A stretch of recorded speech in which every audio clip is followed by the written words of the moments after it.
ni tila ngun mai nanrau o mutu tu ngai tangi tahu untuk talitanga na warung cere na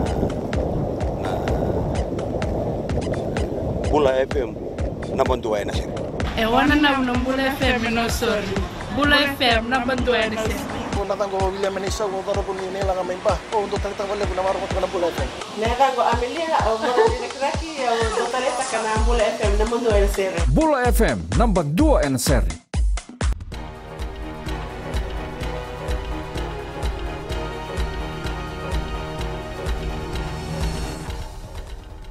Ni sambul binaka sai koengo na baleleka ni nonde tukutuku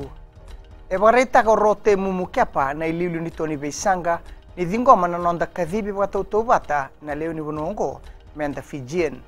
e bareta na tikinongo o rote mumu e na nona bareta kana tukutuku ni beto koni membaleta na mosoni kalebeti na buguni tawa be bambauti se motion of non confidence kine tutu wabeli utagini mata ni tu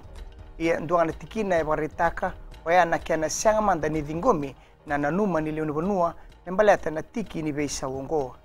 ia ena baksaoti era sianga ni dua batikina e bunga na leoni songo ba politiki na Sodelpa kina nonda kadhibi watoto bata na Fijians salamureti ngana kiana tukuni na yadoya e kilenga kina na itauki ni bonua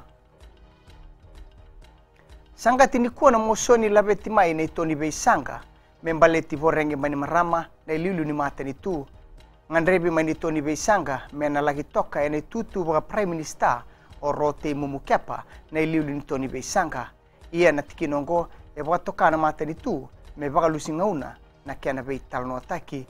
beitikina ka beitalno ataki bo lebe ndai waya na nonda bakatauto batataki ndondonu ni kiana taukeni na ngele lawa e bauda na buli e nonda bonua keina bunga tale rota ni rosul kawalu ni toni matani tu era tu sangata na mosoni ka tinigandua era tokona na mosoni walu sianga ni rotonga na non randingi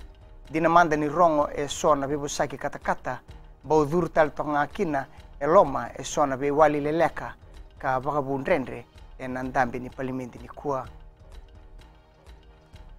tukuno borenge mani marama na ililu ni matani tu ni nama kasar toka nga na kiana na labiti tege mai na mosoni membaleta na kiana sangati na nona itu tu e na nona bosa na FBC News warita kino mbani marama ni matata binakati obua na inaki ni kiana labiti mai na mosoni mai beiseme sa karabaki siang ni baleta na kiana ngandrebi me banga lalataki mai ni tutu wa prime minister embaleta saranga na kiana labiti mai e sona tigina erto wa siang ni dua batakina e na loma ni runa mbaksaoti ia ene toni beisanga tukuno rote mumu ni sanga saranga me banga lalataki mani marama mai ne tutu ya ka rato muria na kiana ngauni sala balawa mai na kiana waedhuri na tauri baka ukawa ni matani tu seku kinangito ena sanga tiku ni lewano John Stewart na timu ni Telecom Fiji Warriors ena sot ni World Rugby Pacific Challenge ena buluka tumai sala gito mana na nonangito ena timu ni Sunwolves o Stewart ena bugu ni babarau kina sota ni Super Rugby dabai kirne wale leka ni nonde tutuku me nonda bata na kalungata ni mua ni madhawa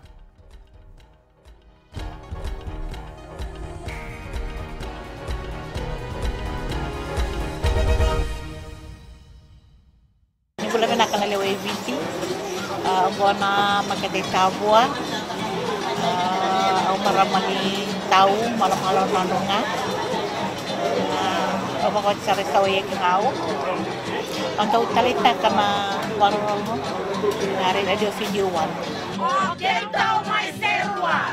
tahu warung na radio video one antau mai viti na ngwana yang male nimbula